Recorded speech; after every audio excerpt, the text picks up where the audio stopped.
Salut tout le monde, j'espère que vous avez la forme. Bienvenue dans ce nouvel épisode du Basscast. Avant de rentrer dans le vif du sujet comme d'habitude, si tu peux prendre 2 petites secondes, si tu es sur YouTube, pour t'abonner à la chaîne, et si tu es sur une plateforme d'écoute telle que Spotify ou Apple Podcast, si tu peux laisser une review de 5 étoiles, ça m'aide énormément pour tous les futurs projets et pour tous les futurs épisodes. Aujourd'hui, on se retrouve le lundi 10 novembre. De bon matin, il est 11h43. J'ai pas l'habitude d'enregistrer les podcasts le matin et j'ai pas l'habitude d'enregistrer les podcasts en début de semaine lundi. Mais là, aujourd'hui, va falloir aller vite. Je suis dans un rush ultime. Reprenons, je disais, je suis dans un rush ultime. Je viens à l'instant d'être interrompu par un call, donc on va se mettre en mode avion tout de suite. En ce moment, il y a des problèmes de partout, avec Black Friday qui arrive, des problèmes avec... là, ce qui va se passer, je vais vous expliquer juste après. Donc, j'attends des calls plus ou moins importants, et c'est pour ça que je viens de répondre. Habituellement, je ne réponds jamais. Je connais pas le numéro, je ne réponds pas. Donc là, j'ai vu que ça venait de France, donc je me suis dit, vas-y, c'est peut-être un des calls que j'attends. Et je réponds, bonjour. Et en plus, je lui dis, monsieur, je suis désolé, je suis en rendez-vous. Alors, le rendez-vous, c'est le podcast, c'est vous. Et il a continué à parler, et vu que je suis quand même poli, j'ai pas voulu raccrocher tout de suite, donc j'ai dit monsieur je peux pas répondre, je suis pas intéressé, et le mec, j'aime pas quand il parlait de maison, d'énergie, il continue à parler, c'est infernal, donc bref, malheureusement j'ai dû lui raccrocher au nez, donc on reprend, je disais, aujourd'hui c'est un rush ultime parce que il est 11h45, dans 2 heures, je dois partir direction l'aéroport avec ma petite famille pour... un gros voyage, une petite dizaine de jours, on va partir 13 jours là, destination, roulement de tambour, nous partons à Dubaï, la destination, la fameuse qui fait parler dans tous les sens. Voilà, on part à Dubaï cet après-midi, une petite dizaine de jours, au programme va y avoir beaucoup de boulot, et pas mal de petits rendez-vous, des vidéos, potentiellement des podcasts, et ça va me permettre aussi de bien préparer Black Friday avec différentes connaissances que j'ai là-bas sur place. Et je me réjouis de partir à nouveau avec ma copine, et pour la première fois là-bas, avec mon fils. Et ça va être cool, ça va être un long vol, donc le deuxième vol c'est 6 heures, donc je pense que tout va bien se passer. On a déjà pris l'avion avec le petit... cet été, ça s'était super bien passé, et là on va avoir un vol de nuit, mais du coup je vous explique ça juste après. Donc oui, on part à Dubaï cet après-midi, là on est en train de faire les valises, c'est un rush ultime, mais je me suis dit, est-ce que j'ai le temps ou pas de vous faire ce podcast ? J'aurais pu le faire arriver là-bas, mais j'aurais pas forcément eu mon micro, donc ça aurait été avec un micro-cravate, et j'ai pas envie de faire les choses pas bien. Là je suis dans mon setup, il y a la lumière, il y a le micro, donc je me suis dit, ma priorité c'est le contenu, c'est mon boulot, c'est vous. Et j'ai pas envie de rater le rendez-vous du dimanche matin. Donc voilà, je vous enregistre cet épisode directement là le lundi 10 novembre. Donc comment vous l'écoutez ? Normalement, je serai à Dubaï. J'ai pris le temps 1 heure. Je vous avoue que je stresse un petit peu parce que j'ai encore beaucoup de choses à faire. Mais ça devrait le faire. Donc là, cet épisode, il va durer, je pense, une petite heure. Et ouais, donc je disais, au moment où vous écoutez ce podcast, normalement, je suis déjà à Dubaï. Je l'espère parce que ce séjour, il a tellement de galères. Donc déjà, vous vous demandez pourquoi Dubaï ? En fait, on devait partir depuis longtemps. On devait partir avec ma copine déjà en début d'année, aux alentours de janvier. En janvier, on devait partir, mais en fait, comme mon fils est né en juin, janvier, c'était déjà la période de grossesse. En fait, les billets pour janvier, ils étaient déjà bookés depuis longtemps avec ma copine, parce qu'on a décidé de retourner à Dubaï, parce qu'on a pas mal de connaissances là-bas. Moi, je devais faire des vidéos, je devais faire des podcasts, donc on avait booké les billets, et on devait partir en janvier 2025. Pendant la grossesse, il y avait eu un petit problème qui fait que ma copine ne pouvait pas voyager. Je vais pas rentrer dans les détails, mais du coup, ce qu'on avait dû faire, c'est qu'on avait dû décaler les billets. Au mois de novembre, c'est mon anniversaire, c'est son anniversaire. Je me suis dit, vas-y, ça sera un beau petit cadeau. Et en même temps, ça nous fera un petit voyage. Surtout que là, on a commencé la période hivernale, que ce soit en France ou ici en Estonie. Il commence à faire sombre, il commence à faire frais. Donc, c'est une bonne période pour partir au soleil, là où il fait chaud. Après, on aime ou on n'aime pas, chacun ses goûts. Mais du coup, ça peut faire du bien. Et donc déjà, la première chose, c'est qu'on n'avait pas pu partir en janvier. Donc, on a dû décaler nos billets. Et là, le premier truc sur lequel j'aimerais revenir, c'est à quel point... les compagnies aériennes, elles en ont rien à foutre de toi, et c'est un truc de fou à quel point elles font ce qu'elles veulent, et toi, tu ne peux juste rien dire, rien faire. Que ce soit des déplacements de billets, des annulations de vol, ou même quand toi, tu as une vraie galère justifiée médicalement, etc., pareil, ils peuvent rien faire, et toi non plus, tu ne peux rien faire. Donc, quand on avait dû décaler les billets, j'avais demandé, en fait, on avait un mot du médecin, un certificat, etc. Parce que malheureusement, il y a un vrai problème médical qui fait qu'elle ne pouvait pas prendre l'avion. Et la compagnie, c'était Air France. Ils se sont dit, on s'en fout, c'est pas notre problème, tu vois. C'est pas nous qui avons annulé, c'est vous. Et on a dit, oui, mais en soi, je pensais vraiment que quand c'était un vrai problème médical, il y avait quand même un truc ou une assurance ou un dédommagement. Rien du tout, zéro. Là, vous allez me dire, oui, il fallait prendre l'assurance. Généralement, tu prends pas les assurances parce que tu te dis, il va pas m'arriver des dingueries comme ça. Et en plus, c'était un vol non modifiable. Donc bref, on a dû décaler les billets. Première chose, c'est que les frais de déplacement, c'est des frais fixes, enfin de modification de billets, c'est des frais fixes, et c'était à 500 €. Donc c'était donc pour les 2 billets. En fait, il y avait 500 € fixes. Quelle que soit la date, quel que soit le billet que tu décalais, je devais payer 500 €. Je dis, mais attends, 500 €, c'est quasiment le prix total du billet pour les 2 personnes, aller et retour. Donc déjà, ça, c'est première dinguerie. Et tu peux rien dire, du coup, tu peux rien faire. Et tu es plus ou moins obligé de le décaler parce que tu ne vas pas ne pas y aller, parce que c'est-à-dire que tu auras payé tout simplement un billet dans le vide. Donc bref, j'ai payé les 500 €. Ça m'a bien fait chier déjà.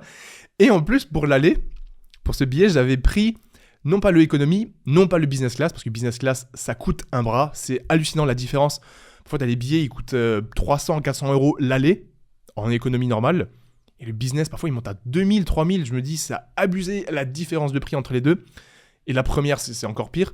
Et je me suis toujours demandé à quel point, à quel niveau d'aisance de vie, quel niveau de revenu mensuel, annuel, ça te fait rien de te prendre un business. Parce qu'aujourd'hui, je pourrais prendre un business class, mais en fait, ça me ferait tellement chier de me dire que j'ai payé 5 fois le prix d'un truc que, en fait, je préfère largement mettre cet argent dans l'hôtel ou dans des activités sur place. Donc bref, passons, j'avais pris donc pas le business ni l'économie, celui qui est entre les deux, c'est je crois le premium économie. En fait, c'est des sièges qui sont entre l'économie et entre la business class. Tu as quelques sièges et en gros, c'est un petit peu un mix. Tu as plus de place pour les jambes, tu peux plus incliner ton siège vers l'arrière, tu as un petit support pour les jambes, tu as des meilleurs repas. Et je me dis, vas-y, c'était pas tellement cher, donc ça vaut le coup. On avait pris ça pour tester et voir si c'est vraiment plus confort. Et en fait, quand j'ai décalé le billet, donc là j'ai payé 500 € de frais de modification, bah ça fait que sur le nouveau vol que j'ai pris, j'avais plus cette option. En fait, ils me l'ont enlevé. Et je trouve que c'est terrible à quel point c'est des enculés de dire t'as payé cette option. Déjà, tu payes 500 balles la modification de ton billet, et derrière, ils te remettent le économie normale, genre, c'est-à-dire qu'ils t'enlèvent l'option.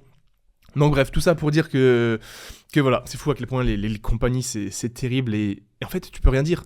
La seule chose que tu peux faire encore, c'est râler, mais c'est pour ça, quand tu vas voir sur Instagram, sur les comptes Insta des compagnies aériennes, c'est abusé quand tu regardes les commentaires, il n'y a que des gens qui se plaignent, parce qu'en fait, c'est la seule chose que tu puisses faire. Ce que tu puisses faire, c'est mettre une mauvaise étoile, ou aller déverser ta haine dans les commentaires, et même là, ça va rien changer. Regarde les compagnies telles que EasyJet, Ryanair. Vraiment, si t'as jamais fait ça, va juste sur le compte Instagram de Ryanair, ou EasyJet par exemple, et même en fait n'importe quelle compagnie, mais celle-là particulièrement, et va voir les commentaires de n'importe quelle publication. Va voir à quel point le nombre de gens se font avoir, et en fait, tu vois qu'ils peuvent rien faire, mais malgré ça, vu que c'est la loi de l'offre et la demande, vu que c'est les plus gros sur le marché, vu que c'est les seuls qui proposent des vols sur certaines destinations, et des vols pas chers, parce qu'il faut dire ce qui est, quand tu prends des compagnies low cost, c'est vraiment pas cher, en fait, ça fait qu'ils sont toujours full, ils sont toujours bookés, et en fait, bah, rien ne va changer. Et en fait, c'est un petit peu ce truc de tous les gens se plaignent, mais en même temps, il y a tellement de demandes que les gens continuent. Et ça me fait penser au scandale qu'il y a eu là récemment, si vous avez suivi avec le BHV Marais et Shein, ça dépend comment vous prononcez. Est-ce que vous dites Shein ou Shine ? C'est vrai que je suis jamais même ouvert ce site, donc je sais pas. Mais en gros, j'ai pas suivi toute l'histoire, je suis rarement les news parce que ça m'intéresse pas, j'ai pas que ça à faire, j'ai pas le temps. Et je préfère largement me focus sur moi, sur mes projets, mes business et surtout mes problèmes, parce que j'en ai assez, que aller voir ce qui se passe partout dans le monde. C'est important de se renseigner, hein. Je me renseigne bien évidemment sur toutes les actus importantes, mais tous les petits problèmes qui te font perdre du temps, qui cultivent le tout vers le bas, bref, je trouve que c'est terrible, c'est que du négatif tout le temps. Bref, l'histoire, c'est que BHV Marais, ils ont signé le premier contrat pour un shop physique de Shine à Paris, donc au BHV Marais, je connaissais même pas le BHV Marais. Et en fait, depuis quelques jours là, parce que ça s'est fait le 5 novembre, donc ça fait 5 jours, j'ai littéralement vu que ça dans mon feed Instagram. Dès que j'ouvrais Insta pour mettre un post, pour mettre une story ou quoi, j'avais des nouveaux réels, des nouveaux posts de cette collaboration qui fait scandale et qui fait tellement parler d'elle. Et en fait, ça me fume à quel point mon algorithme, littéralement, moi, tu ouvres mon Insta, il n'y a que du Hyrox, de l'Ironman, du triathlon, de la course à pied, et je comprends pas pourquoi je suis target par ça. Et tu vois en fait à quel point les médias, on peut te mettre ce qu'ils veulent sous les yeux, et avec tous ces discours-là, tous ces narratifs, bah en fait, ils peuvent littéralement, j'ai l'impression, changer ce que les gens pensent, changer ce que les gens vont faire de leur journée, de leur quotidien, avec les news, avec les infos. Et c'est abusé quand même à partir du moment où tu martèles quelque chose, tu vois plus que ça, et du coup les gens ils pensent plus qu'à ça, ils sont focus que sur ça, du coup ça cultive encore plus ce négatif, et ils oublient encore de vivre pour eux, d'évoluer pour eux-mêmes, et ils préfèrent aller critiquer à droite à gauche, regarder des news qui parfois vont rien changer à leur vie. Là je parle pas du BHB Marais avec Shine, mais c'est un petit peu toujours la même chose. C'est comme parfois quand il y a des nouvelles lois qui passent, quand il y a des nouveaux scandales, quand il y a des nouvelles guerres, des nouvelles choses. Tout le focus va là-dessus, tous les gens vont donner leur mot à dire alors qu'ils en savent rien du tout. Ils vont nous parler de politique, d'écologie, de finance, d'économie, alors que personne n'en sait rien. Et c'est pour ça que je ne parle pas généralement de ce genre d'actualité, de ce genre de sujet. Non pas que je ne me renseigne sur rien, mais en fait c'est pas ma place. Qui je suis pour aller parler d'économie, de finance, d'écologie, alors que je n'en sais rien ? J'essaye de m'informer, de me faire ma propre avis, mais à partir du moment où tu n'as pas les connaissances nécessaires et suffisantes, bah, tu vas pas rentrer dans des débats. Parce qu'en fait, tu n'as pas la capacité de débattre. Et ça, c'est quelque chose que beaucoup trop de gens oublient aujourd'hui, à l'ère des réseaux où n'importe qui peut aller commenter, n'importe qui peut aller donner son avis. Oui, il y a la liberté de parole, il y a la liberté d'expression, mais en fait, à un moment, je pense pas qu'il y a une égalité au niveau... comment dire ça correctement sans qu'on me prenne pour un ouf. C'est pas qu'il y a pas d'égalité au niveau des paroles, mais à un moment, quand t'as des gens qui ont des doctorats, qui ont fait toute leur vie sur un sujet spécifique, et t'as un mec no-name random qui va venir débattre sur Instagram, non, la parole n'est pas égale. Donc oui, les personnes sont égales, mais à un moment, il faut analyser le background des gens. Quelle est leur notoriété, quelle est leur expertise, quelle est leur légitimité. C'est comme les coachs sportifs sur Instagram. Sur Instagram, c'est comme les coachs sportifs tout court, c'est comme les kinés tout court. Tu vas avoir des très bons, des mauvais. Et à partir du moment où ça rentre dans des vrais débats, il faut toujours analyser le background de la personne. Quelles sont ses études, qu'est-ce qu'elle a fait dans sa vie, qu'est-ce qu'elle a accompli. Et même si elle n'a pas forcément fait d'études, qu'est-ce qu'elle a fait sur ce sujet qui peut la rendre ou non légitime. Donc faites très attention à ce que vous voyez, à ce que vous écoutez. Parce qu'il y a beaucoup trop de choses qui sont même pas avérés, qui sont même pas sourcés, et surtout si vous regardez les médias classiques à la télé, je vais même pas te citer parce que je les connais même pas tous, parce que je ne regarde jamais la télévision, faites très attention aux informations qui vous sont mises sous les yeux, et faites toujours vos propres recherches. Et ça vaut pour tout, ça vaut pour tous les domaines. Que tu regardes les news sur des maladies, sur des guerres, sur des nouvelles lois qui doivent passer, ou que tu regardes des choses sur l'éducation de ton enfant, ce qu'il faut faire, ce qu'il ne faut pas faire, des choses sur la course à pied, comment progresser, comment ne pas progresser. Regarde toujours qui te dit les informations, qui est cette personne, qu'est-ce qu'elle a à y gagner et quel est son background. Est-ce qu'elle a la légitimité ? Est-ce qu'elle a fait des choses ? Est-ce qu'elle a fait des études ? Est-ce qu'elle a accompli des choses sur le terrain ? Ça, c'est très important. Donc ne l'oubliez pas pour tous les domaines de la vie. Et à partir du moment où tu prends ce recul de toujours analyser, tu deviens beaucoup plus sensible aux informations, et avec le temps, tu arrives à mieux trier, à mieux filtrer ce qui est bullshit ou non, ce qui est fake news ou non, et ça te permet aussi de tout remettre en question. C'est comme les études, c'est pas parce que quelqu'un va te sortir une étude que déjà qu'il a lu l'étude, que l'étude est valable, que l'étude ne profite pas à quelqu'un, à un labo, à quelque chose, à une entité plus grande. Donc là pareil, c'est... Analyser des études, c'est des démarches scientifiques, ça s'apprend à l'école. Moi, je l'ai appris quand j'ai commencé mon bachelor pour la kiné. C'est vraiment des choses minutieuses à faire. Et les gens ne peuvent pas simplement dire « Regarde cette étude, là je prends l'exemple de la muscu parce que c'est mon domaine. Regarde cette étude, elle montre que le leg extension, c'est mieux que le squat pour l'hypertrophie des quadriceps. » Et en fait, quand tu regardes l'étude, elle a été faite sur 5 personnes qui sont sédentaires, qui ne font pas de sport. Donc oui, forcément, est-ce que ça vaut sur un mec qui fait des Ironman ou des Irox et qui a un niveau élite ? Donc tout ça pour dire, je voulais absolument pas parler de ça, mais faites très attention à ce que vous regardez, à ce que vous écoutez, parce que en fait, on dit souvent vous êtes ce que vous mangez, tu es ce que tu manges, mais tu es aussi ce que tu consommes. Et en fait, si tu consommes des infos de merde, en fait, tout ton schéma psychologique, tout ton cerveau, il va être matrixé pour des choses. En fait, tout ton mode de pensée va shifter. Et plus tu vas regarder, plus tu vas être conditionné pour ça. Et ça vaut dans tous les domaines de la vie. Plus tu vas être conditionné à faire du sport, à te dépasser, à écouter des choses qui te poussent vers le haut, qui te poussent à devenir une meilleure version de toi-même, aussi cliché que ça puisse être, en fait, tu vas conditionner à faire plus, à vouloir plus, à être discipliné, à être motivé, à sortir de la zone de confort régulièrement. Et à l'inverse, si tu es conditionné tout le temps par le négatif, en fait, tout ton schéma moteur, toute ta vision de la vie, elle va être beaucoup plus négative. Et du coup, ça va être un nivellement vers le bas. Et malheureusement, c'est ce qui se passe beaucoup aujourd'hui. Avec tout ce qui est acceptation de tout et n'importe quoi, les gens commencent de plus en plus à se créer de problèmes. Et en fait, ils en oublient leur véritable identité. Ils en oublient que c'est pas parce que quelqu'un va essayer de faire mieux pour lui qu'il veut du mal pour les autres. Bien au contraire, on oublie que quand quelqu'un veut faire plus pour lui, ça va être un cercle vertueux parce que ça va amener tous les autres à essayer de faire mieux. Et c'est un petit peu... c'est un gros parallèle et on va pas rentrer dans ce sujet parce que de une, je pense pas que j'ai les compétences d'en parler et de deux, c'est beaucoup plus long. Mais tu vois, un petit peu dans le capitalisme, on a beau critiquer le capitalisme, surtout quand c'est à outrance. Mais la base du capitalisme, c'est que ça permet aux entreprises de rentrer en concurrence et de faire plus, de proposer mieux et du coup d'innover pour proposer de meilleurs produits. Donc parfois, ça part dans des dérives extrêmes et là, oui, on peut le blâmer, ça peut être néfaste, etc. Mais l'essence même du capitalisme, l'essence même de la compétition, l'essence même de l'homme, de l'énergie masculine, qui est à base de testostérone, c'est de vouloir faire plus, faire mieux pour, entre guillemets, écraser la concurrence. Et ça ne veut pas forcément dire, du coup, que je veux que vous échouez pour que moi je puisse réussir. Non, c'est moi je veux réussir, moi je veux faire mieux, moi je vais innover pour montrer la voie, pour montrer le chemin à prendre, pour que tous ensemble on puisse se tirer vers le haut, devenir meilleur et du coup faire une meilleure société, faire de meilleurs produits, faire de meilleures offres, être en meilleure santé et tout simplement avoir un meilleur écosystème.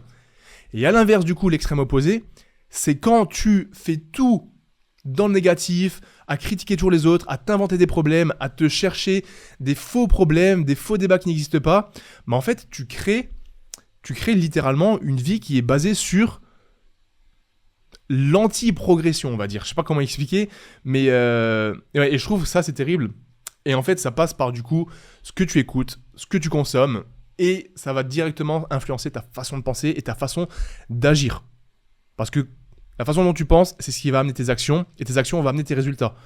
Donc si tu penses comme une merde, tu vas faire des actions de merde, et tu seras une merde. En gros, pour dire clairement, c'est ça. Maintenant, bien évidemment, on a tous un passé différent, on a tous des objectifs de vie différents, on a tous une vision de la vie différente. Bien heureusement, c'est d'ailleurs pour ça que le monde est ce qu'il est aujourd'hui, et que tout est beau, qu'il y a des innovations, etc. Parce qu'on est tous différents. Il y a des gens qui veulent faire plus d'argent, il y a des gens qui veulent faire avancer les choses au niveau de la santé, au niveau des vêtements, des produits, du digital, des finances. Mais ce qu'il faut, c'est vraiment que tu puisses toujours penser, non pas dans ton intérêt à toi, mais dans l'intérêt qui va te permettre de progresser. Parce que si tu ne progresses pas toi-même, tu ne pourras pas aider les autres. Ça passe avant tout par toi. Et c'est pas de l'égoïsme. C'est pas de l'égoïsme de vouloir progresser soi-même avant de pouvoir aider les autres. Tu dois t'aider toi-même parce que si toi-même t'es pas bien dans ta vie, dans ta peau, dans ton cerveau, dans ton corps, ça va être très compliqué d'aider les autres. Si t'as pas confiance en toi, tu ne pourras pas aider les autres. Si toi-même t'as échoué sur un domaine, ça va être dur d'aider les gens dans ce domaine précis. Parce que toi-même, t'en as pas été capable et du coup, t'as pas forcément eu les bons apprentissages, les bonnes méthodes, les bons moyens de penser. Et du coup, c'est pour ça que tu dois toujours chercher à devenir la meilleure version de toi-même. Quel que soit le domaine. Et quand je dis la meilleure version de toi-même, il y a toujours des gens qui vont dire « Ouais, c'est cliché, ça, c'est blabla, pourquoi vouloir toujours plus, pourquoi… » Mais en fait, c'est parce que on a besoin de ça. On a besoin d'avoir des objectifs plus grands que nous. On a besoin d'avoir cette quête de chercher quelque chose. Parce que si t'as pas ça, tu vas pas te lever tous les jours avec la motivation, avec la dopamine, à chercher un truc précis. Et si t'as pas ça, en fait, tu vas te chercher des problèmes, tu vas te chercher des trucs et tu vas devenir un zombie. Parce que t'as rien à faire. Et dès que quelqu'un va essayer de faire des trucs, tu vas être là pour le critiquer. Et donc ça, c'est terrible. Donc tout ça pour dire que ouais, ne soyez pas comme ça. Cherchez le bon dans tout. Débattez quand vous en avez les compétences. Si vous n'en avez pas les compétences, instruisez-vous. Parce que le savoir, c'est, je vais dire, l'une des meilleures armes, mais c'est potentiellement la meilleure arme. Le savoir, ça passe par des podcasts en tout genre. Si, pour parler politique, vous écoutez des podcasts de la droite, allez écouter des podcasts de la gauche. Comme ça, vous pouvez confronter les idées, mais n'écoutez pas qu'un son de cloche. Et ça, c'est terrible, c'est que la majorité des gens écoutent un seul son de cloche. Et du coup, ils sont biaisés dans leur propre mode de pensée parce qu'ils voient qu'un seul prisme de la vie et pour eux, c'est le meilleur parce qu'ils ont été éduqués là-dedans au fil des semaines, au fil des mois, au fil des années. Et du coup, leur mode de pensée est à sens unique. Et ça, c'est terrible parce que du coup, tu deviens fermé d'esprit et tu as l'impression d'être ouvert d'esprit parce que tu essayes quand même de faire avancer les choses, de débattre. Mais en fait, tu es complètement fermé d'esprit parce que tu n'as qu'un seul mode de pensée et tu refuses complètement le mode de pensée des autres, la vision des autres. Et c'est pour ça que j'en ai parlé, je crois, dans un podcast l'année dernière, c'est sois tolérant avec les autres. Respecte qui ils sont, respecte leur mode de pensée, respecte leur religion, leur choix de vie, mais sois toujours capable d'analyser pourquoi. Sois toujours capable de prendre du recul. Parce que ce que toi tu penses, c'est toujours la meilleure façon de penser selon toi, selon ta vie. Et comme j'ai déjà dit, on a tous un passé différent. On a tous un prisme de vie différent. Tu ne sais jamais ce que quelqu'un a vécu, ce que quelqu'un a traversé. Et c'est pour ça que tu dois être extrêmement tolérant et savoir analyser pourquoi un tel va dire ça. Est-ce que c'est sourcé? Est-ce que c'est factuel? Est-ce que c'est émotionnel? Quel est son background? Qu'est-ce qu'il a fait? Est-ce qu'il a fait des études? Toujours, remets en question, analyse. Et en fait, avoir cette capacité de faire ça régulièrement, surtout quand c'est des sujets importants, toi tu ne vas pas faire ça sur n'importe quel sujet, mais ça va te permettre du coup d'avoir une plus grande ouverture d'esprit, de mieux comprendre les gens, de mieux débattre, et même en fait si tu comprends mieux les gens, ça va te permettre de mieux discuter avec eux et de pouvoir mieux les aider. Parce que quand tu discutes avec quelqu'un qui est fermé sur une idée, tu vois notamment ça en politique, en religion, quand tu as quelqu'un qui est chrétien ou quelqu'un qui est musulman, bah très souvent c'est compliqué pour les deux de discuter. Moi je suis ni l'un ni l'autre, mais quand tu as deux personnes ouvertes, bah, la discussion elle est magnifique parce qu'en fait ils vont remarquer qu'il y a des similitudes, ils vont voir qu'en fait la finalité de la chose c'est plus ou moins la même, et c'est ça qui est stylé. Pareil quand tu as un mec qui est d'extrême gauche et d'extrême droite, pour prendre les deux extrêmes, quand ils sont capables de discuter correctement, ils peuvent mettre leurs idées en opposition. Et essayer de trouver des accords communs, de trouver des trucs stylés, de comprendre la façon de penser d'une personne, plutôt que de lui chier à la gueule directement. Et ça vaut pour tout. Donc voilà, soyez ouverts, faites preuve de réflexion, soyez capable de prendre du recul sur tous les domaines de la vie, et travaillez sur vous-même, parce que c'est la chose la plus importante. Voilà, on clôture cette parenthèse, je bois juste une petite gorgée d'eau. Et tout ça pour dire que dans 2 heures, je dois aller à l'aéroport pour partir à Dubaï. Donc pourquoi Dubaï ? Tout simplement parce que je connais pas mal de personnes là-bas. Je peux faire pas mal de contenu, que ce soit des vidéos, des podcasts. Et au niveau du réseau, des contacts, c'est extrêmement intéressant. Parce que là-bas, vraiment, il y a un espèce de hub d'entrepreneurs, que ce soit des Français, des Anglais, de tout le monde entier. Et tu as vraiment une énergie dynamique qui te pousse vers le haut, qui te tire vers le haut. Et on est là pour t'aider. On n'est pas là pour te tirer vers le bas, on est là pour t'aider. Et ça, c'est la grande différence parfois entre des villes, pour pas dire des pays, ou même des environnements, où tu as les gens qui vont souhaiter ta réussite parce qu'ils savent que ça va profiter à la réussite de tout le monde. On met nos idées en commun, on s'aide parce que c'est profitable pour tout le monde. Et tu as les environnements où, en fait, on veut pas que tu réussisses trop parce qu'on a l'impression que ta réussite à toi, elle va entraver notre réussite à nous. Et en fait, il faut savoir que quand tu as 2 types de personnes, si tu as des amis qui veulent vraiment ta réussite et tu sens qu'ils sont vraiment là pour t'aider et que vraiment c'est naturel pour eux de te donner des conseils tout le temps, bah ça c'est magnifique parce qu'en fait tu as une entraide commune et vous vous poussez les deux vers le haut et du coup ça fait que vous allez tous les deux mieux réussir, quel que soit votre objectif. Mais si tu as des amis, tu sens qu'ils te soutiennent mais pas forcément trop parce qu'en fait ils ont peur que tu réussisses trop, tu sens que c'est un petit peu hypocrite ou que c'est un petit peu négatif, bah là c'est terrible et faut essayer de couper court avec tout ça parce qu'en fait il y aura des énergies négatives, il y aura de la jalousie et en fait on va jamais être honnête avec toi parce qu'en fait on veut pas que tu réussisses trop, on veut pas que tu t'éloignes trop de la moyenne parce qu'en fait ça peut mettre en perspective leur propre situation, leur propre échec ou tout simplement leur propre pas l'infériorité parce que c'est pas que la personne est inférieure, mais s'ils ont moins réussi.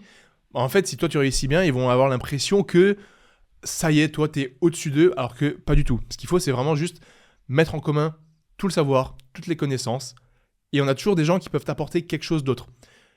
Tu vois, ça peut être parfois t'apporter plus de la motivation, plus de la discipline, plus du mindset, parfois ça peut être t'apporter vraiment du concret dans l'opérationnel, ça peut être t'apporter du réseau, être t'apporter de l'argent, t'aider à financer des choses, et du coup, c'est pour ça que ça, à Dubaï, c'est vraiment un truc qui est extrêmement puissant. Tu as sûrement déjà entendu parler de ça. Et c'est vrai que je me réjouis d'y aller j'ai pas mal là de rencontres à faire. Et ça va être plutôt cool. Ensuite, l'autre truc qui est bien, c'est que, comme dit, il fait chaud. Après, je vous avoue que la chaleur, elle est assez étouffante, surtout quand t'es en été. Là, novembre, ça va. Bon, il fait quand même 30-31 degrés de ce que j'ai regardé. Mais là, ça va faire du bien de couper, parce on part juste 12-13 jours. Et l'autre truc qui est super cool, c'est que vraiment là-bas, en fait, tout est fait pour que tu puisses te sentir bien, dans le sens où tout est accessible. Que ce soit des endroits pour bosser, des bons restos, pour faire du shopping, après je vais pas faire du shopping, mais les salles de muscu pour courir, en fait tout est bien et tout est fait pour que tu perdes le moins de temps possible, même s'il y a un trafic infernal là-bas. En fait tout est fait pour t'aider à réussir, pour t'aider à rester focus. Et c'est pour ça que je pense que c'est bien pour toutes les personnes qui sont potentiellement célibataires encore plus, qui sont entrepreneurs, qui commencent d'aller là-bas pour être locked in. Tu sais, tu te mets, tu es dans ton studio et tu charbonnes parce que tout est fait là-bas pour charbonner. Le réseau, les infrastructures, les services. Et pour ça, je trouve que c'est vraiment terrible. Maintenant, bien évidemment qu'il y a énormément de défauts à Dubaï. La qualité de l'air, elle est terrible. La pollution, elle est folle. Le trafic, il est cata. Tu fais pas beaucoup de choses à pied et c'est assez désagréable. On va pas parler des conditions de travail parce que je ne suis pas assez calé sur le sujet. Mais je pense qu'entre Dubaï, d'autres pays du Moyen-Orient et même des pays d'Asie ou même d'Europe, je pense que les conditions de travail, il y a des problèmes partout. Mais tout ça, c'est des petits points négatifs. Il y a potentiellement moins de nature, mais il y a quand même de la nature. Donc oui, après, il n'y a pas de montagne, il n'y a pas de lac, etc. Mais à un moment, tu vas pas à Dubaï si tu veux faire de la montagne. Et autre chose aussi, tu ne vas pas critiquer une ville cœurs et âme si tu n'y es jamais allé. Et ça revient un petit peu à ce que j'ai dit avant. N'écoutez pas des gens qui critiquent des choses s'ils n'y sont jamais allés. On peut critiquer le fondement de certaines choses, mais à un moment, tu ne peux pas critiquer le fonctionnement d'une chose si tu n'y as jamais été parce que tu ne sais pas comment c'est réellement. Donc oui, moi je suis le premier à dire qu'il y a plein de points négatifs et plein de points positifs à Dubaï. C'est pour ça que d'ailleurs c'est seulement la deuxième fois que j'y vais. C'est pas comme si j'ai passé ma vie là-bas. Mais je conseille de le faire parce que ce soit en famille, en tant qu'entrepreneur, que ce soit en full vacances, en full travail, il y a plein de choses à faire et c'est vraiment stylé. Donc voilà, pour ça, moi je me réjouis, et surtout je me réjouis de vous vlogger tout ça, de faire découvrir ça à mon fils. Bon après il va rien découvrir, je sais même pas s'il va s'en rappeler, mais ça va être vraiment sympa, un petit moment en famille. En plus on aura pas mal de potes sur place. Donc voilà pour ça. On a un vol de nuit ce soir, moi j'ai décidé de prendre un vol de nuit, je trouve que c'est pas mal parce que donc là on va à Paris, et ensuite de Paris je crois que le vol il est vers 23h, et t'arrives à 9h du matin à Dubaï. Donc il y a 3 heures de décalage horaire en plus. Et rien que ça c'est stylé parce qu'en fait, le fait d'avoir 3 heures d'avance, ça te permet de faire plus dans ta journée. Enfin, tu as l'impression que tu peux en faire plus et que tu as plus de temps.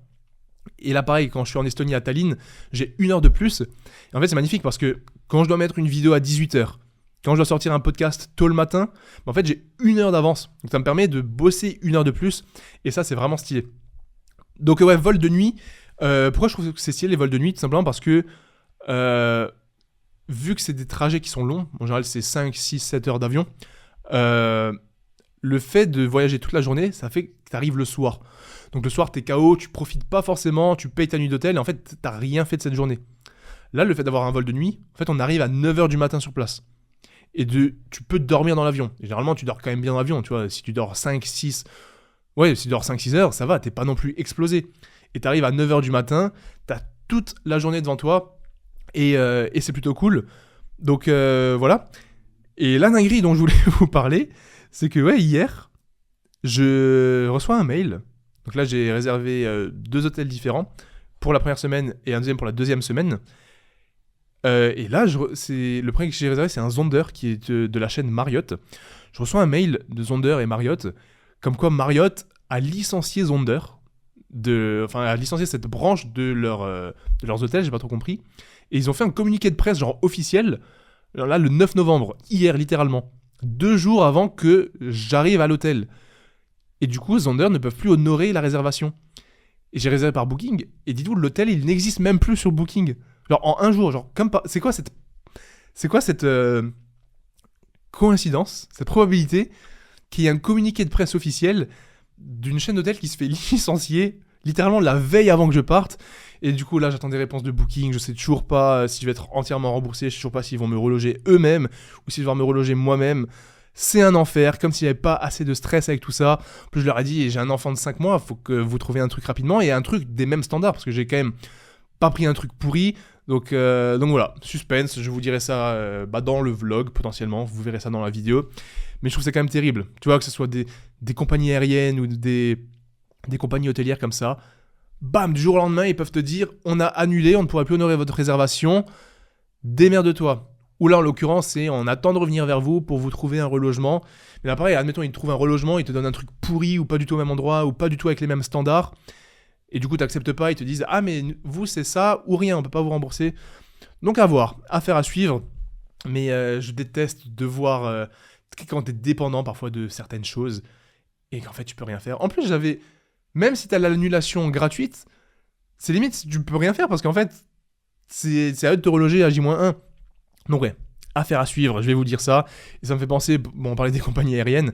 L'autre fois, il y avait la famille qui était venue chez nous pour voir le petit pour l'anniversaire, etc. Et dites-vous, quelqu'un de notre famille, il avait pris du coup un vol pour arriver le matin, pour avoir du coup toute la journée.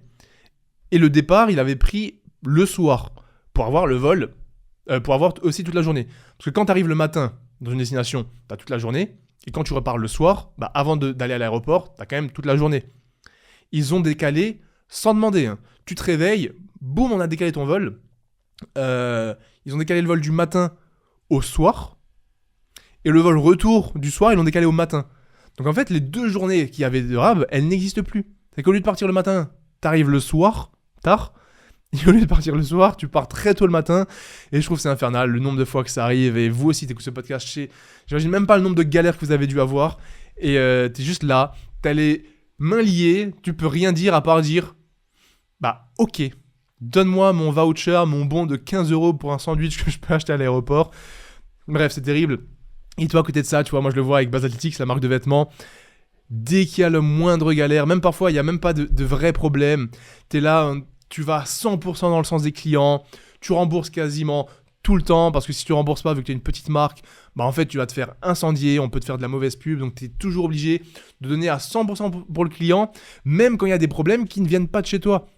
Tu sais, parfois, tu as des problèmes littéralement avec le transporteur, que ce soit, on va pas les nommer, mais n'importe quel transporteur a un problème avec le colis. Du coup, le client va t'écrire à toi, déjà, limite en t'insultant toi, alors que putain, j'y peux rien, gros. Nous, on a expédié la commande, à J+1 après que tu l'aies commandé, genre elle est arrivée chez toi, littéralement, en 48 heures.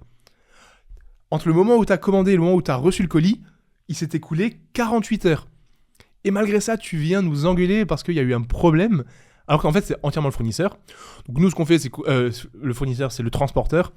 Et là, toi, t'écris au transporteur, il te dit « Ah, non, nous, c'est pas notre problème. » Et en fait, c'est toi, tu te retrouves à renvoyer une commande, ou alors à rembourser, ou alors à repayer tout simplement la livraison, alors que proportionnellement, t'as pas autant de moyens.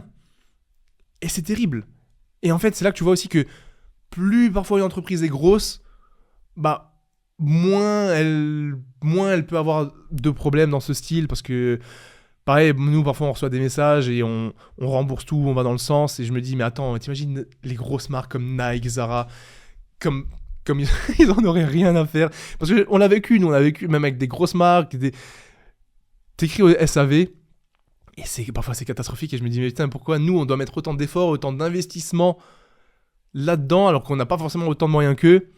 Et c'est là que tu vois qu'en fait, plus t'es gros, et plus t'es petit, plus c'est dur, tout simplement. C'est comme là, pour revenir à ce que je disais au début, en fait, parce que c'est ça que j'avais ouvert la parenthèse sur Shine, etc. Tu vois le nombre de boycotts, le nombre de gens qui insultent, le nombre de contenu qu'il y a sur ça. Et en fait, ça fait que alimenter de la publicité, ça fait que alimenter l'attraction qu'ont ces grosses entreprises, ces gros mastodontes.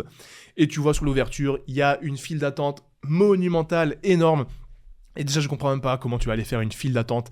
À la limite, si c'est un pop-up store d'une marque exceptionnelle, si tu as une personnalité qui vient et que c'est un one-time dans l'année ou un truc de malade, tu peux faire la queue. Mais parfois, quand tu as des trucs qui se lancent et tu as des queues énormes pour littéralement le même bien que tu peux retrouver partout ailleurs, pour littéralement le même bien que tu peux retrouver au même magasin le lendemain ou quelques jours après, parce que c'est des trucs physiques, ça ouvre, c'est-à-dire que ça va rester là.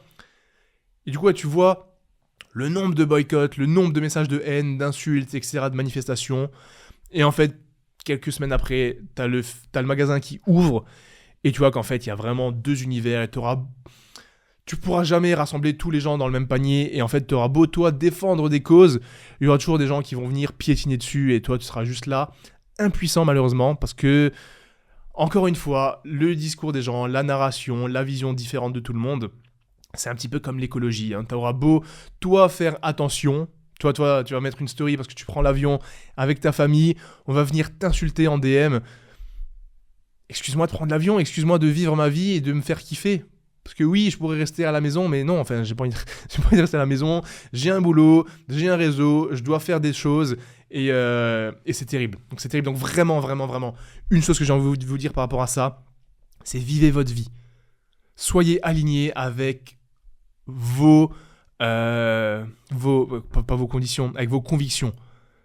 Soyez capable de vous regarder dans le miroir en sachant que vous avez été droit dans vos bottes tout le temps, et vous avez été aligné avec votre vision, avec vos objectifs. Ça, c'est la chose la plus importante.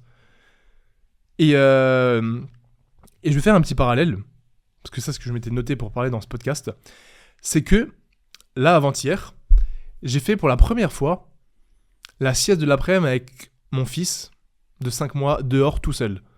Madame avait un rendez-vous, généralement, soit elle emmène le petit avec elle, parce que vu qu'elle allait, etc., c'est beaucoup plus simple, soit j'allais avec elle.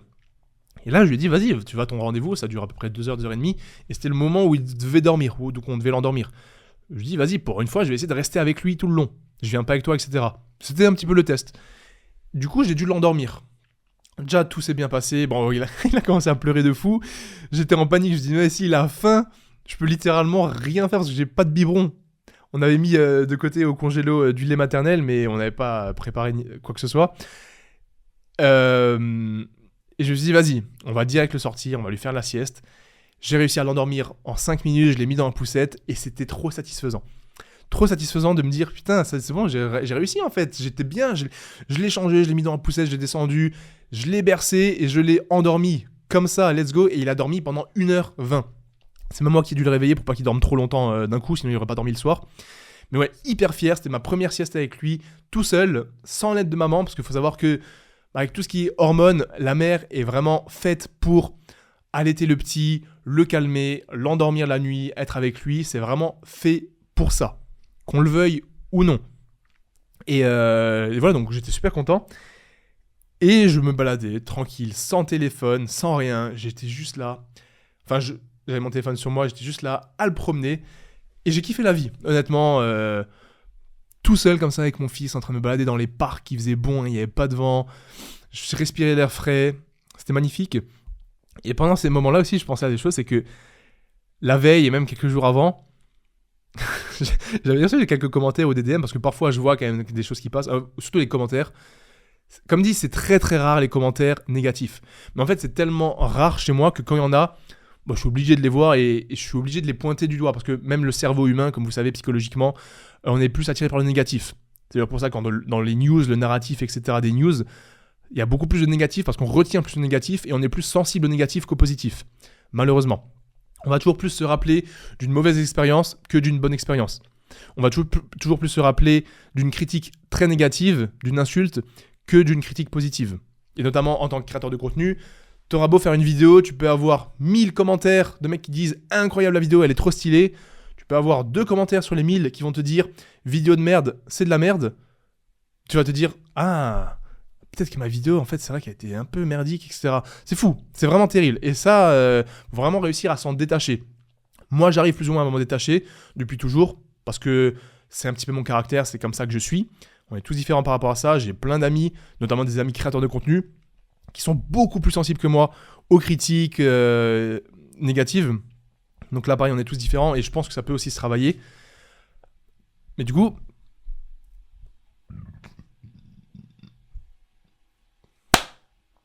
ce que je voulais dire par rapport à ça, c'est que j'avais eu quelques commentaires négatifs de mecs qui me disaient que je suis malaisant, que j'ai tout testé pour percer. C'est les quelques commentaires que j'ai reçus. Et un autre... je sais plus c'était quoi par rapport à la course à pied, comme quoi je progressais jamais ou j'en ai pas marre de ne pas progresser, un truc comme ça. Et en fait, je repensais à ça pendant que je me baladais avec mon fils et je me suis dit, mais t'imagines, vraiment. Et c'est là que j'ai envie de rebondir sur le fait que je vous ai dit, vivez votre vie pour vous, en suivant vos convictions, en étant aligné avec vous-même. Et tous les autres, vous en avez rien à faire de ce qu'on peut vous dire. Écoutez rien, des insultes, des critiques. Écoutez seulement les critiques constructives qui sont faites pour vous pousser vers le haut et qui sont faites pour vous améliorer, pour vous permettre de vous améliorer. Mais tout le reste, faites une croix dessus. Toutes les personnes toxiques, toutes les personnes qui ont une mentalité de merde, ils ont un système, ils ont un logiciel explosé dans leur crâne. Vraiment, c'est des gens, ils ont beau faire ce qu'ils veulent de leur vie, dans leur tête, ils seront jamais heureux. Et du coup, j'avais ces commentaires en tête et je me suis dit, mais t'imagines là, je suis heureux et épanoui dans ma vie à 100%. Je vis de ma passion. Je fais littéralement ce que je veux de mes journées en termes de travail. Je peux me lever quand je veux, je peux bosser quand je veux, je peux faire une vidéo, je peux faire un podcast. Je crée les vêtements que je veux, j'essaye d'inspirer un maximum de gens. J'ai des commentaires de gens que j'inspire. J'arrive à vous motiver, je fais ce podcast. Bref, je vis littéralement de ma passion au quotidien. La passion d'aider les gens à être plus disciplinés, à se motiver, à se reprendre en main, à devenir une meilleure version d'eux-mêmes. Je vis de ma passion de faire du sport, de créer la marque de vêtements, de créer cette communauté. Je suis là avec mon fils que j'aime, qui évolue bien, qui grandit bien. Et t'as un mec qui va venir t'insulter pour te dire que ce que tu fais c'est de la merde, ou pour te dire t'en as pas marre de pas progresser, ou pour venir te dire que, je sais pas, des trucs comme ça, tellement futiles, tellement néfastes. Et je me dis, mais putain gros, c'est quoi ta vie de merde ? Pourquoi tu passes du temps à aller chier sur les autres ? C'est comme, ce que tu fais c'est bien, mais blabla. Arrêtez de vouloir toujours chercher la chose négative chez quelqu'un.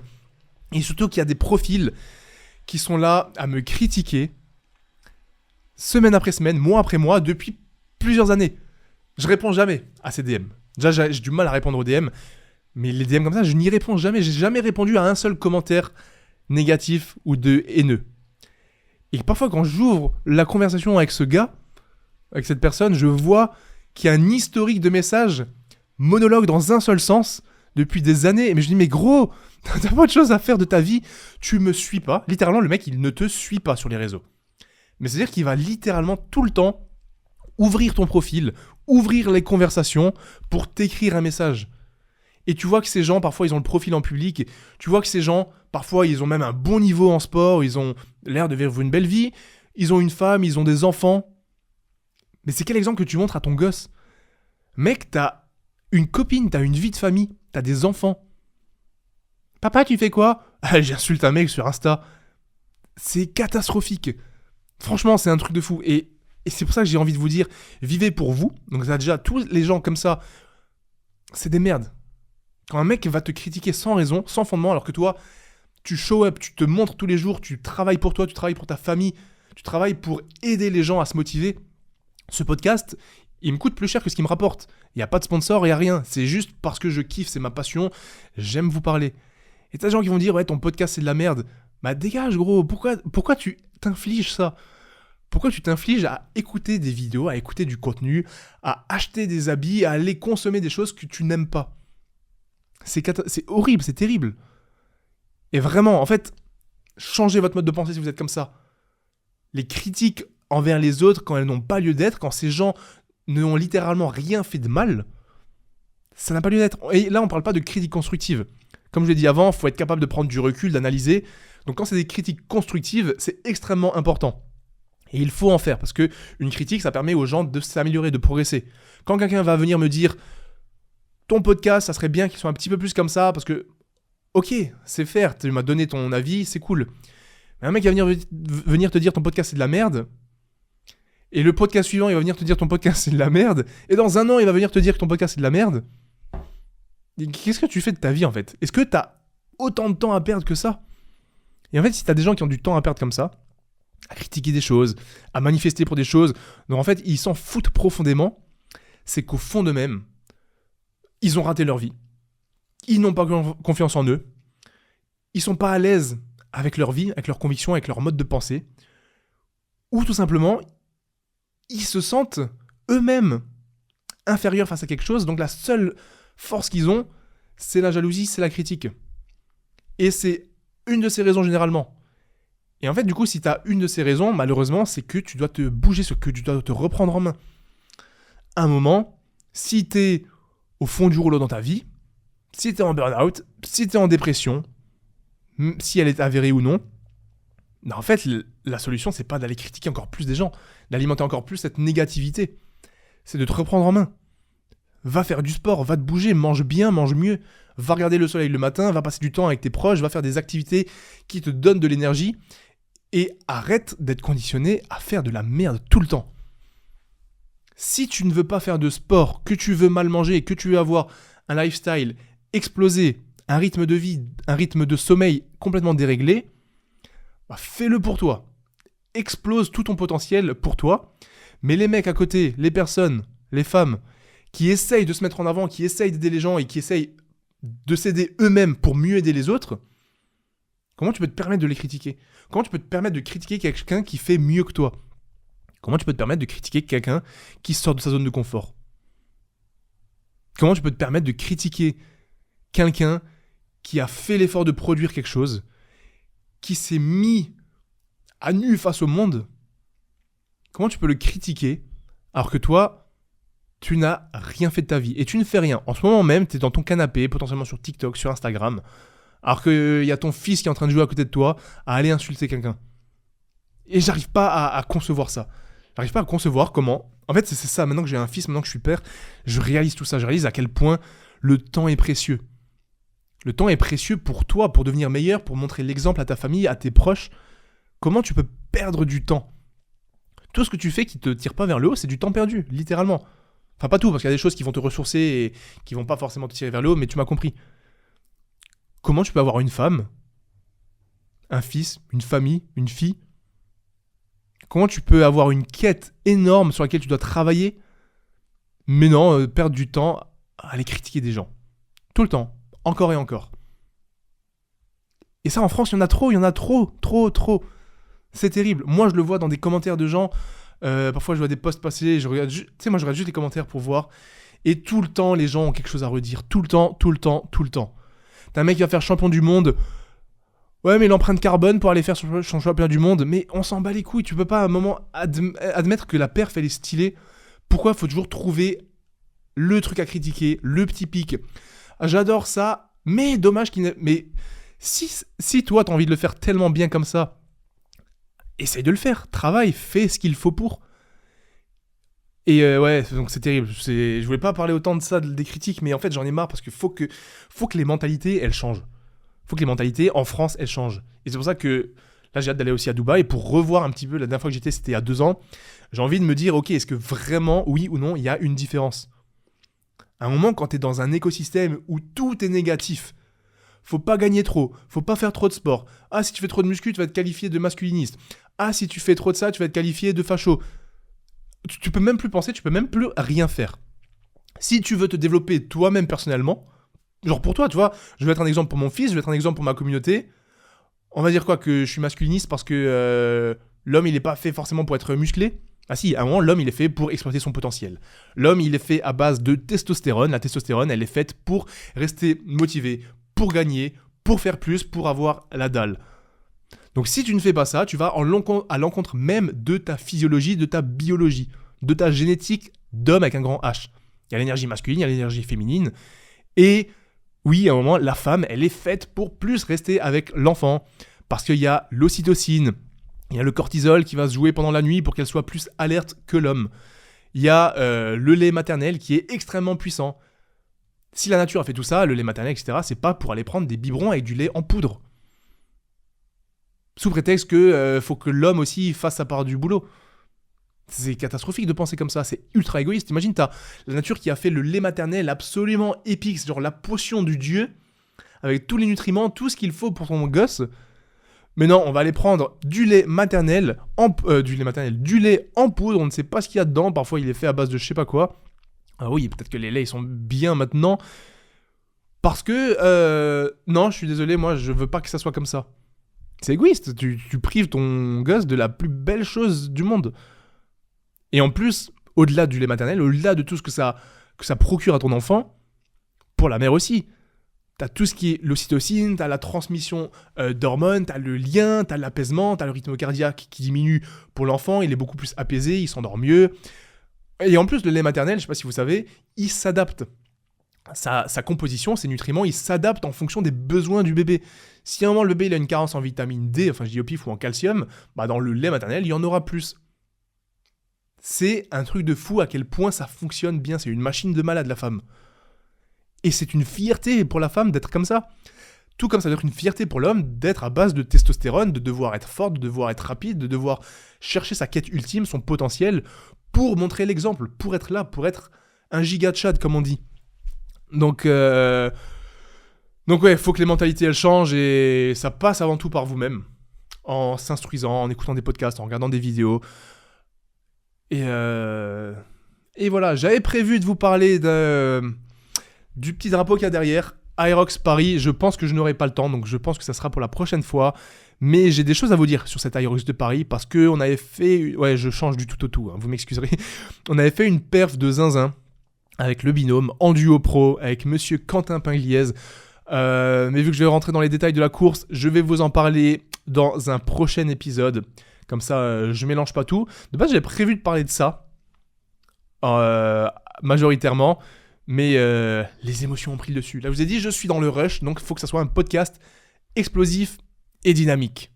Donc j'ai dit les idées telles qu'elles me sont venues. J'ai même pas de notes. D'habitude, j'ai un Google Doc ouvert. Là, je l'ai même pas. Le seul truc là que j'ai ouvert, c'est Paris 2025, Quentin, Olivier Jacquin, avec les stats de l'Aerox, et je les ai même pas utilisés. Donc ouais, donc on va clôturer le podcast sur ce thème-là, cette thématique de changer ses pensées, d'aider les autres, toujours. Et n'oubliez pas, tu vois, il y a un proverbe qui est un petit peu cliché, mais c'est... Enfin non, c'est quoi le proverbe? Mais c'est en gros, donner plus pour recevoir plus. Et à l'époque, j'étais un petit peu sceptique par rapport à ça. J'avais aussi un peu cette vision... pas forcément égoïste, mais j'ai l'impression que si je donnais plus aux gens, bah en fait, je perdais tout simplement, moi, plus de choses. Mais au fil du temps, au fil des relations que j'ai acquises, de l'expérience que j'ai acquise, des connaissances que j'ai acquises également, et des différentes personnes que j'ai pu rencontrer, de tout horizon, des très grands sportifs, des très grands entrepreneurs, des personnes brillantes dans leur domaine, dans leur métier, des docteurs, des psychologues, des kinés, etc. J'ai réalisé qu'en fait, tout est un partage de connaissances, tout est un partage de savoir.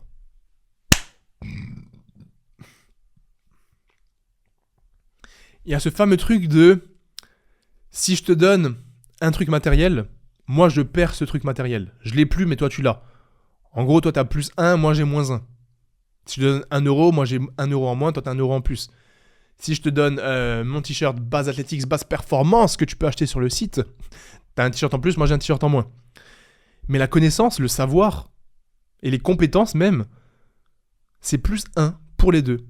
Si moi je t'apporte mon savoir, bah toi t'as plus de savoir, mais moi j'ai toujours mon savoir. Et d'ailleurs on pourra encore mieux réfléchir parce que toi t'auras plus de savoir.